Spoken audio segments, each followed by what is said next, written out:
TX Factor is brought to you in association with Martin Lynch & Sons, the world's favourite ham store. And the Radio Society of Great Britain is proud to sponsor TX Factor.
Hello and welcome to TX Factor, this edition coming to you from Hamfest 2019 in Newark. And Hamfest, a great place to find the latest in technology. So in this show we'll be introducing you to two fantastic new HF transceivers and also the older stuff too. I mean, stuff that's old and reliable and still works. But enough about me.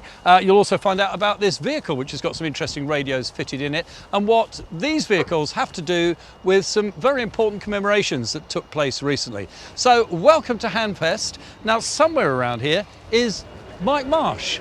Well, Bob, I'm in here, of course, in the warm and the dry and out of the wind, because otherwise my hair gets blown around all over the place. And I found a little ray of sunshine in the corner of Hamfest 2019, and Liddy's here with Hamcation. What actually is it? Is it like a rally like this one we're at now? Yes, it's a huge ham show, and there's a lot of forums involved, not even only on the premises, but also outside the premises, because we have so many demands for having forums that we're having spaces outside close to the fairgrounds where the show is, and but it's all ham related. Yeah, sure. And I guess you're a little bit of a competitor, if you like, for Dayton, of course. Not really. Actually, everybody thinks that, but we're actually very good friends. And what time of year is the Big Orlando Rally? The best time of the year. Go on. It's the second weekend of February, and the weather is gorgeous. I mean, you can't have better weather than in Florida in February. Tell me about it. I mean, it's the ideal location for doing anything outdoors anyway. Absolutely. Is there a big outside presence as well at Hamcation? Yes, we have about over 250 tailgaters on the outside. Then we call it swaps, which is actually indoor tailgaters. What's a tailgater? A tailgater is people that sell out of the trunk of their car. Okay. And we call it a tailgater. You probably have another meaning for that, but I guess that would be like mobile bring and buy. Yeah, something like that. Okay. But the bring and buy, we did have that, but we didn't have much space left for that. So now it's everybody can come and do swaps inside or outside, and in the sunshine. In the sunshine. Sometimes it's a little hot, but if you're lucky, it's about 23 degrees centigrade. And in the 70s and Fahrenheit for the people who work. I need to get your phone number because I think I need to make a booking for February now. Do you know that? You do. Sounds ideal to me. I Listen, have everything here for you. So. Fantastic. Have a great time here in Newark. The weather's not quite 23 degrees and it's not quite sunshiny and warm. So good luck with interesting people over here to maybe come and see you, as well as Dayton as well, which hopefully we're going to try and do next year too. Absolutely, and we'd like to thank all the people coming over here and the support from the RSGB, which is very important for us. Yeah, of course. Great. It's a global community, right? And we're all coming together. There you go. We're all hams. I like it. Thank all you. right, take care. Great to meet you. Thank you too. Mike's ray of sunshine, something that was really needed in wet and windy Newark that weekend. And talking of sunshine, what's the latest on all our missing sunspots? I think Bob's about to find the answer. When we do our TX Talk podcast of the GB2RS News from the Radio Society of Great Britain, my favourite bit is the propagation forecast, and this is the guy who helps put that together, Steve Nichols. Steve, I haven't seen you since we were at university. That's right. Well, we weren't actually at university together, but we recorded a programme about propagation at the University of East Anglia. You're quite right. Yeah. We did. So since then, everybody has been talking about propagation, and it is the question on everybody's lips at the moment, and that question, Steve, is, where's it gone? Well, yeah, that is an awful question. Basically, we are approaching or at sunspot minimum. Nothing we can do about it. No sunspots and very little propagation. Or is there? That's the good thing that we can talk about now, that we're trying to promote today, that in fact if you use the right mode at the right time, there is propagation, but you have to use the better modes for low signal strength, so FT8 and Whisper. In fact, we're demonstrating Whisper here, showing that we're working around Europe using just 10 watts or a little antenna actually on the stand. So it's not that there is no propagation, it's just you have to adopt what you're doing. Go lower in the band, so using 40 and 80 meters, and use modes like FT8 and Whisper, which will work when there's very little signal to be received. Well, as far as FT8 is concerned, people do call it the Marmite mode, don't they? You know, people either love it or they hate it. And I think you started as a skeptic. I did. Yeah, I wasn't that keen on FT8, but I think you have to fish where the fish are. And if you're in a situation where you're just listening to the noise on the band going, well, I can't work anyone on CW, there's nothing on SSB, do I give up? Well, no, you just have to adapt what you're doing. And I think FT8 is a way of working around the world with very low power, at a time when there are no sunspots. We tend to think of you then as the propagation guru, Steve. So what is the answer? When are those sunspots coming back? Well, I don't know the answer. I mean, nobody knows the answer, but the latest predictions from NASA are that maybe the sunspot cycle 25 will start to kick off about next June. They had said about a year ago it was going to kick off this September. Well, that's obviously not happening, is it? But maybe next June we'll see the start of sunspot cycle 25. We have had 2 sunspots from cycle 25 already, but one of them only lasted a couple of hours before it disappeared again. But we know that there's roughly 11-year sunspot cycle. We know that we're at the minimum, and we know that we'll improve. As for predictions for how good the sunspot cycle will be next time, that's a difficult one. They're not predicting we're having a more de minimum, so that's the good news. The best prediction is that it will be very similar to the last cycle, maybe. So we will get sunspots, we will get propagation, but if we're expecting something like we were getting back in the 1950s, when 10 meters was open virtually through the day and through the night, that may not come. But it's a pretty inexact science, to be honest. Yeah, I'm very interested in that, Steve, because as you say, not an exact science. So is it something that all the experts agree on, or are there lots of different people with different opinions about what's happening with this solar cycle?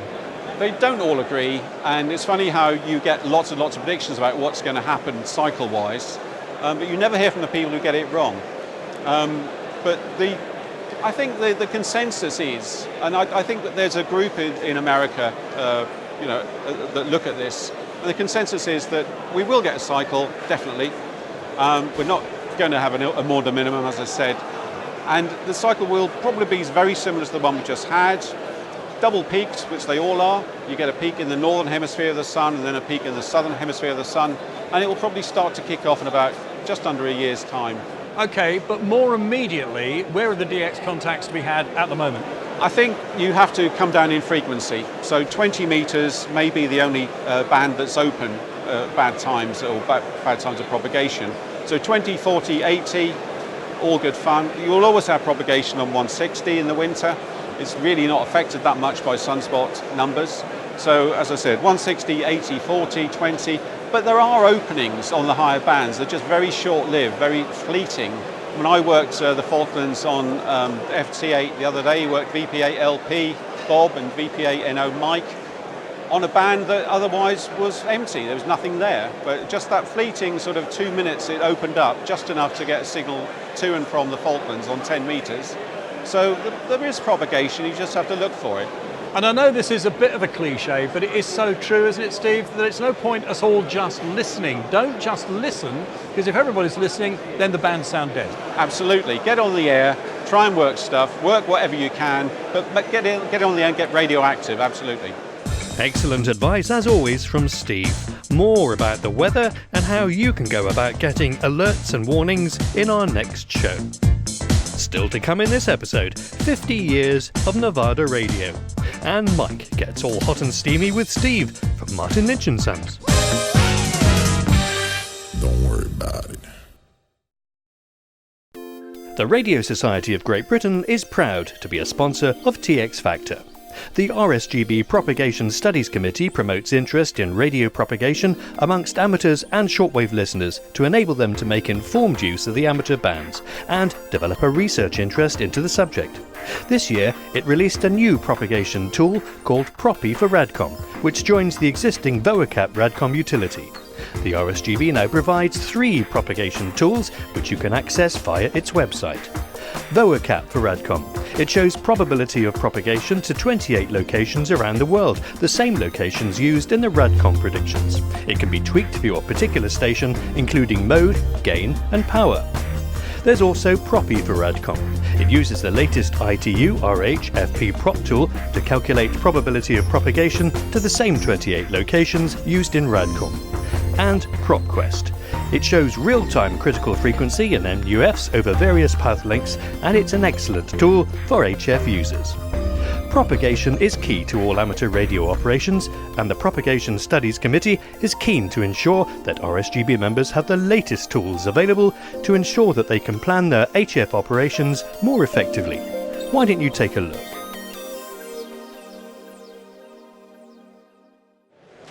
Earlier on, I was walking past a stand here at Hamfest in Newark for the Old Timers Amateur Radio Association, and I thought, you know what, I probably should be joining that.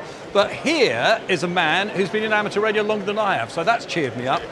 Mike Devereux. Do I look that old? No, actually, you're looking very good on it, I have to say. Considering how much you've done in 50 years in amateur radio, how did that start? I got a degree in electronic engineering. At the time I was in a bungalow which was costing £8 a week. Can you imagine that all those years ago, £8 a week rent? Yeah. And a friend said to me, you could you could rent a shop at £6 a week. And I thought, oh, I'll do that. I'll save a couple of pounds, which was a good saving. So I rented a shop, and then obviously the next thing was, well, there's an empty shop down there. So I put all my old amateur gear, all a few bits of components in the shop and opened it up. And it just took off. So I packed in my job and became a retailer. But then you got a bit diverted, didn't you, Mike? You know, you've got your shop, but then you diverted into music and then even a recording studio. How did that happen? Because the shop, in those days, it was next to a co-op. Can you believe that? So you can imagine that the local people saw this shop with all this technical stuff in the window, didn't have a clue what it was. Used to bring in their toasters, their kettles, their sound equipment for repair, because we used to service as well. And through that, I got involved with sound equipment. We started to stock sound equipment because I saw in those days there was a demand for it. Also, mobile disco was only just being invented. So, and that whole part of the business exploded. And by a quirk of fate, one night the local theatre had a breakdown on the sound system. Asked me to go down and fix it. There was a chap called Max Bygraves who was on. Max Bygraves, yeah, I'm old enough to remember him. And he introduced me to all sorts of other single artists, Tommy Cooper, Morecambe and Wise, a whole bunch of people. And I did that for about 7 years. And through that, developed the music business. Because while I was on the road, the musicians would ask me to fix their guitars or amplifiers. And then they'd say, you can't get me a guitar, can you? And so the whole music business spun up. And then, of course, while I was running the music business, I could see all these people coming in with aspirations to be pop stars. The next natural thing was to build a recording studio so they could do their demos. And that's what we did. And who have you recorded for? All sorts of people. We then formed an association with Warner Brothers Music. So we had a company called Wessex Music, which had the Warner Brothers logo on it. And through that, we would feed artists into them. A chap called Joe Jackson was one of the people who cut an album called Look Sharp he did in our studio. Is she really going out with him? That was the song. So that business went off in parallel while the radio business carried on. And then the radio business started to, I've always been a very hands-on radio amateur, of course. Got involved with the 5-Star DX group. and we supplied all the equipment, we did all the antenna testing at my place, and amongst the team we then put on some of the biggest DXpeditions in the world. And I think we still hold the record for the most number of stations worked. In excess of 220,000 stations worked in an expedition. So that's great fun, you know, and being hands-on amateur I think helps me understand the business as well. But that's not all. That's quite enough. But that's not all, because you've also done comms for some big events as well. Yeah, the Camel Trophy was another exciting. I spent 7 years with Camel Trophy in Sabah in Malaysia.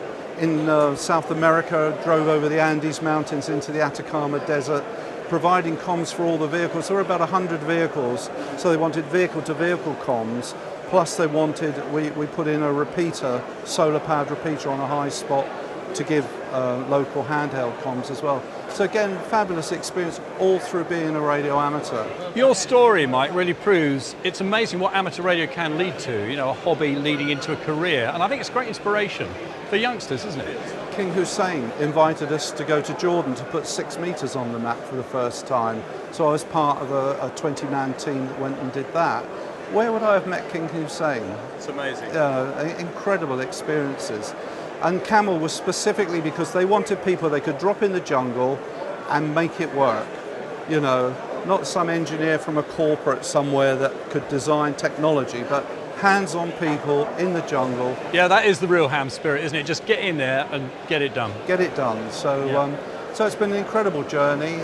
Still enjoying it. 72 in a couple of weeks' time. Really? Yep. So, looking back over 50 years in amateur radio, what do you think's the biggest change in the hobby?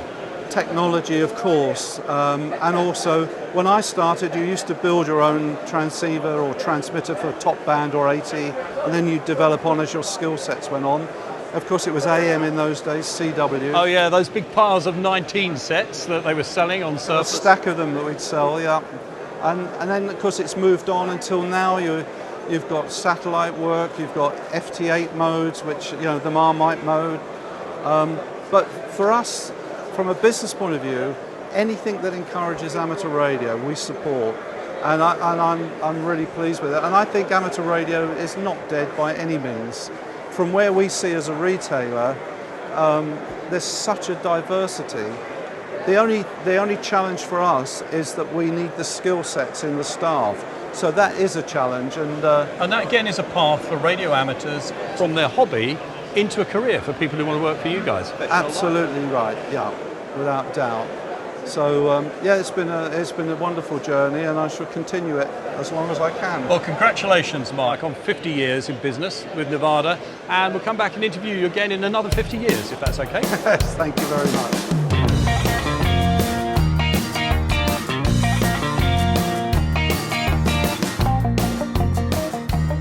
Now, I'm not always this short, but I am leaning down for a very good reason.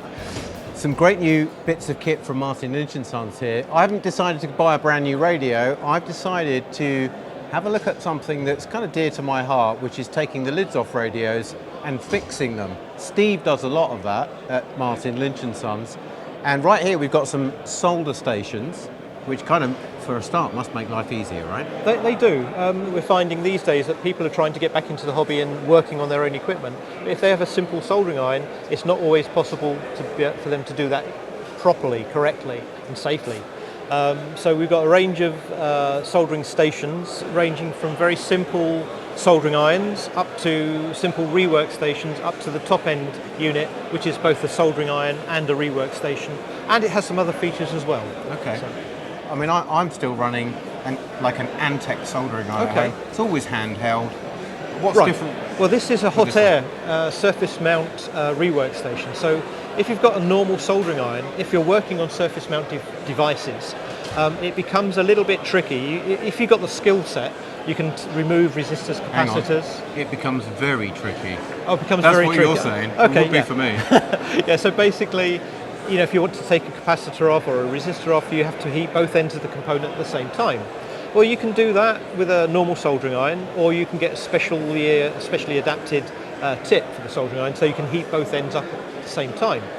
But with this, when the problem comes is when you have bigger devices like integrated circuits, smaller surface mount And ICs. lots more to desolder. Lots more to desolder. You can't do that with a soldering iron. You have to have something like a rework station. We actually use that in our workshop. Great. So you've got personal experience of actually using one of these Absolutely. in your day job. Yes, absolutely. We actually, when they first arrived, we evaluated all of them.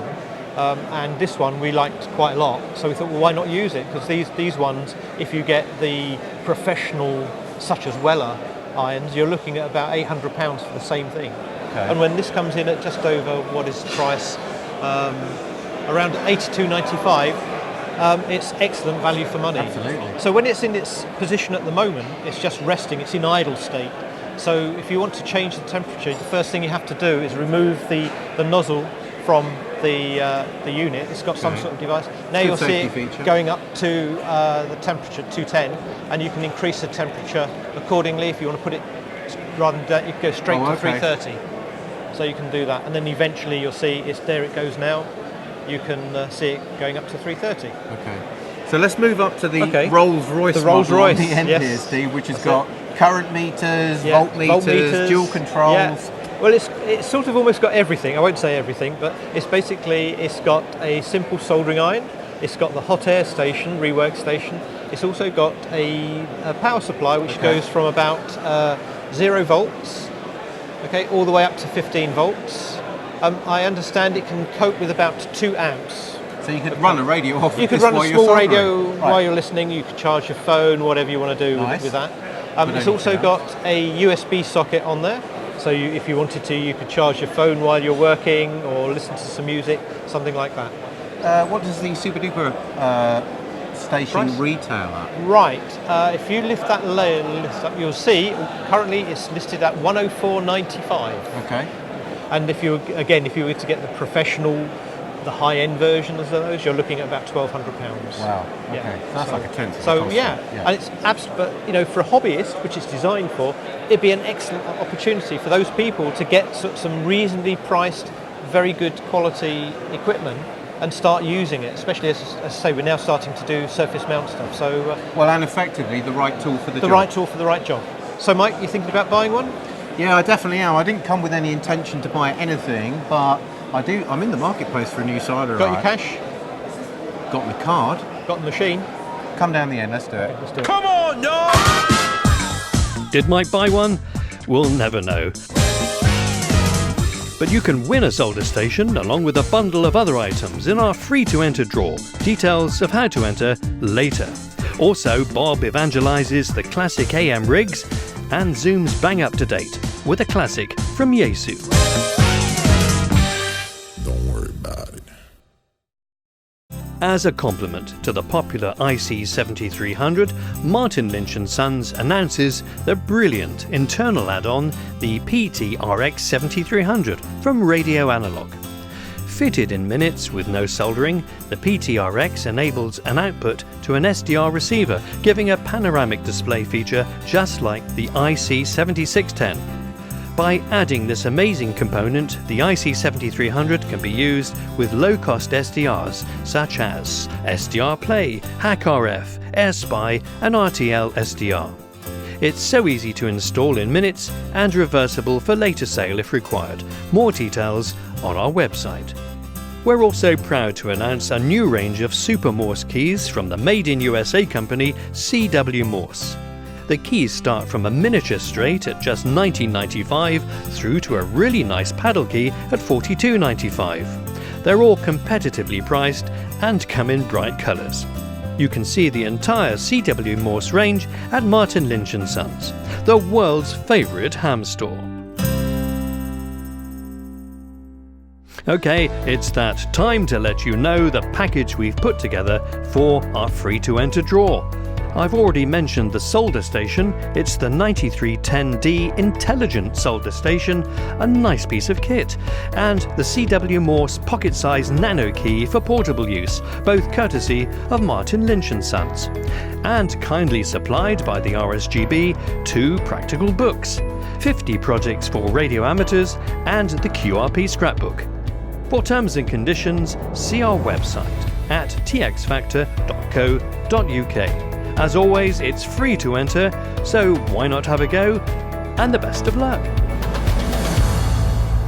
Okay, I've got to declare an interest now because the next society I'm going to talk to and about is the Vintage Military Amateur Radio Society, of which I am a member, and I join in the nets on a Saturday morning and other mornings on 3.615 on AM, and often talk to this guy, Stuart McKinnon, G0TBI. But you attend an awful number of events, you personally, Stuart, and VMARS. Yes, well, I was one of 3 people that founded VMARS going back 20 and a half years ago now. Just had a very successful AGM, 20th anniversary at MOD Lynham, the former RAF Lynham. We do like to go to a place of interest year on year, usually with a military connotation, but not only that, we sometimes find places of interest for our members who are not into military, but vintage equipment, Collins, Eddystone, Raycal, you name it. So we've got a broad church within VMARS, Bob. So is the idea of the society then to get hold of this old gear, but not just have it looked at and admired and preserved, but actually being used? Absolutely. Well, we do say in our sort of run up to recruitment that we collect, restore and operate most of the equipment that we collect in our individual collections.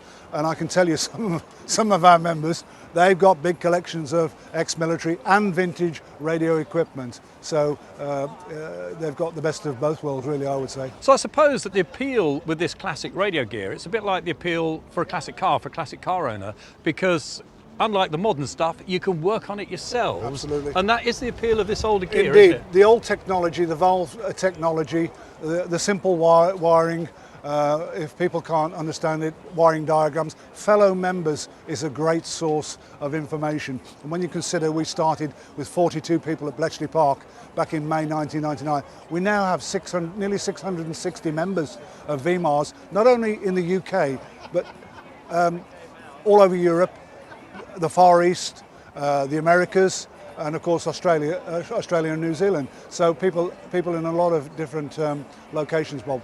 There's one little problem, actually it's a big problem with this stuff, because all this gear, it's not for nothing they call it boat anchors, because they're big and heavy, very hard to hide from the other half when you're bringing them into the house. But then you take it a stage further and people get the vehicles to go with them. Indeed, we have several members actually. I would estimate 15 to 25 people within the membership who are military vehicle owners. Most of them belonging to an approved body such as the Military Vehicle Trust or Ex-Military Land Rover Association or IMPS, who deal with champs and things like that. So lots of interest in ex-military vehicle. And I suppose a lot of that is to do with many of our members are ex-veterans. A lot of people have worked in defence industry. A lot of people are historians, researchers. So it all seems to gel together. But yeah, you're absolutely right. Military vehicles is a big part of what we do. And you did mention about me personally going to various locations. It's because I'm a nosy person, really. I do like to be informed, and I do like to get to shows and rallies. And of course, it's a social aspect. Amateur radio is one of the great forms of social interaction. And recently the VMARS profile was raised, and the profile of amateur radio, through all these stations that put on special events in relation to the D-Day landings, both in France near the beaches. Operation Market Garden. Well, I'm glad you mentioned it. I mean, my former regiment, Her Majesty's Grenadier Guards, were involved there, and of course we talk about Pegasus, Bridge Too Far, etc., etc. Well, you're absolutely right, Bob. We had probably 45 to 50 people waiting to join these special celebration nets for Operation Market Garden and the Normandy D-Day landings, and it was absolutely very well received and commented upon about the standard of operating and the wealth of equipment that was there as well. And some of it over 80 years old. Absolutely. And still working. You name the classics from that era, the Wireless Set 19, the Wireless Set 62, the 22 set. We heard about the failures of frequency allocations and various decisions made by the generals, etc., but it was what it was. And the signallers did their job. The signallers indeed, and some of them of course made the ultimate sacrifice. So can you tell us something about the kit that you've got behind us here on this table? Behind me today, Bob, that's my particular bunch of kit, which is a GRC9 station, which is a radio that was adopted, or used should I say, post-war up until the very sort of early 1980s when it went out of fashion with the French, the Dutch, the Belgian, the Germans. Then they went into more modern equipment such as Harris and General Dynamics, Thales, etc. But that was a classic staple of European armies and the Americans, of course, in the US Army Signal Corps. Will that still be working in 80 years? It's absolutely working. It's spot on. And I've actually got the associated linear amplifier with it as well. One of 3 linear amplifiers you can use with the Just 9. That is the Hagenuk LV80, German, you might have guessed. So you see, this is what we get down to in VMARS, down to these particular bits of gear that are rare and people love. Can we fire this up then, Stuart, and see it in action? I certainly can. Where would this kit have been used, Stuart? Well, this is typically used by a lot of the European armies, France, Belgium, Holland, of course the United States Signal Corps. It was a classic and it was a staple in its day, just towards the end of World War II. And it was used in quite a few different vehicles and if not ground stations, but typically things like the Willis Jeep. And this is the amplifier associated with it. This has come out of my shack from home. Took a great deal of effort to bring it here to the Hamfest, Bob, but it's certainly made an account of itself. This morning we worked 4 Dutch stations and we worked a German station, all on amplitude mod, and nothing less than 5 and 9 signal reports here into the Hamfest. So does this work on CW as well? CW as well, not only on low and high power, but also MCW, modulated carrier wave. And last evening should I say, one of our members, John, G3SGR, who's very good on the key, I said, get in that seat, go, off you go. And he works several stations on 80 metres and 40 metres as well. It's so good to see this kit being kept on air and being used. Can we see it in action?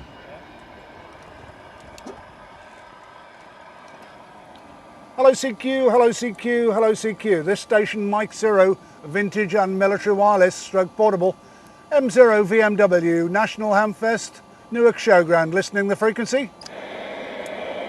Yeah, Mike 0, Victor Mike Whiskey. This is M0 WFN stroke portable. A copy, over. Yeah, Mike 0, Whiskey Sierra November portable. This is Mike 0 Victor Mike Whiskey, vintage and military wireless.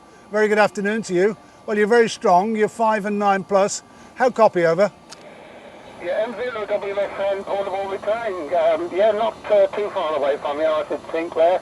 The name's Ron, and I'm working you from the back of my Series 3 1980 FFR Land Rover, and you're a good 5.9 plus as well there.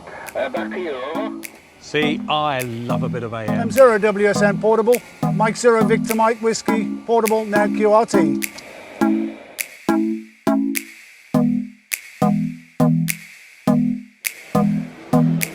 You probably didn't realise that Yaesu do a new range of pot plants now on display on the Yaesu stand here at Hamfest in Newark. But it's not the pot plants we've come to talk about, although I've got to say your stand looks fantastic. Thank you very much. And made even more beautiful by this radio here. Now it is a bit of a beast, isn't it? And this is the FTDX101, this is the MP version, so 200 watt version. We've heard a lot about it, we've read a lot about it, and the first thing that struck me about it was it says it's an SDR hybrid. Yes. What does that mean? Okay, so as you know, on the HF bands we get very weak signals and very strong signals. And so of course what we've got to try and do is separate the very weak from the very strong. So what we do on the FTDX101 series of transceivers is we have, basically the signal will come in, we'll go through a splitter and it goes off to a wideband SDR with a 14-bit A to D, and this is what drives the waterfall display. So we can see up to 1 megahertz of bandwidth per receiver, and of course it has 2 receivers. And then in addition, we take the signal, we then mix it with a low noise local oscillator and a high dynamic range mixer. We then go through a pre-selector, and that goes to a second SDR, which is 18 bits, so it's got a higher dynamic range.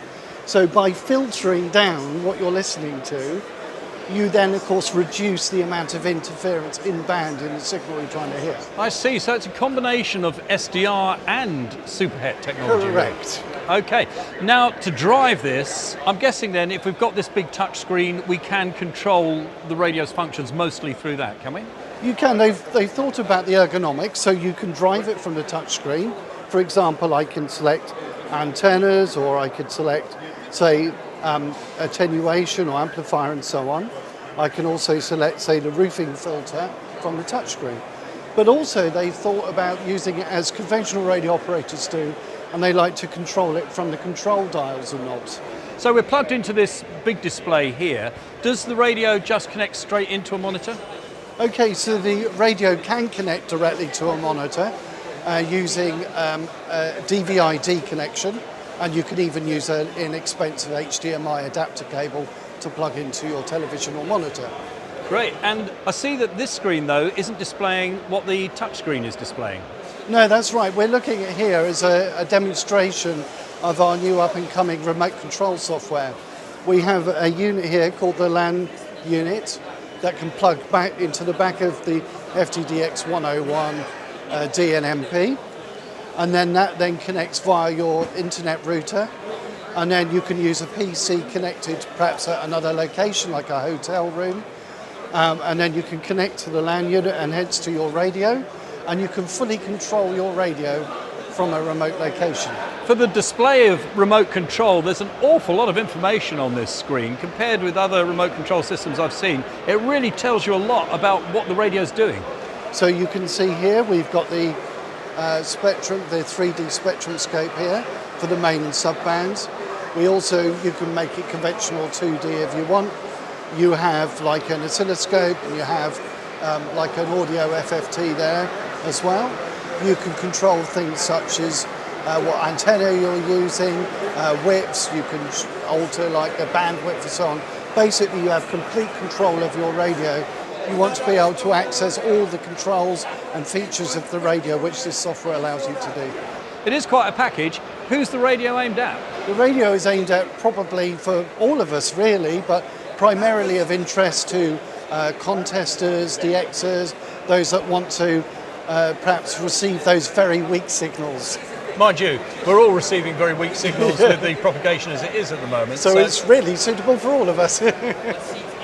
With these modern high-end radios, Carl, it's all about connectivity, and I can see that we've got a couple of USB sockets on the front here. What are they for? Okay, so you can connect a USB keyboard and a USB mouse.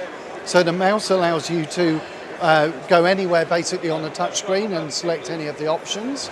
And the keyboard allows you to enter, perhaps you can have keying memories, perhaps RETI or CW or PSK, and it allows you to type in messages with the keyboard. So that's all built in, it'll do PSK as well on the radio? Yeah. Wow, I didn't realise that. Yeah. And then what about memories? Because we have our favourite frequencies and we have our CQ calls, or maybe record some of the audio that's coming in from the station we're working.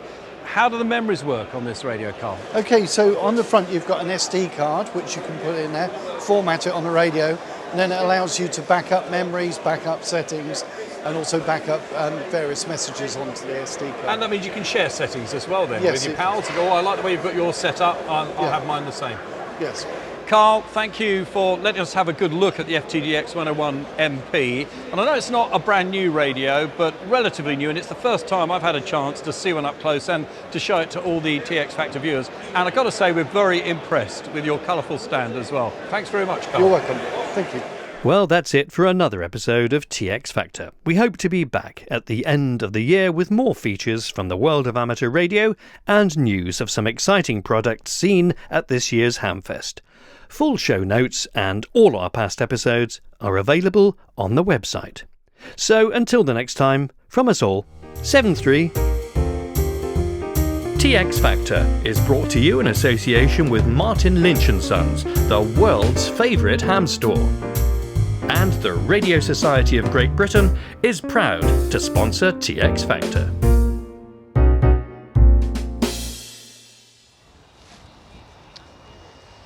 Yeah, okay, really?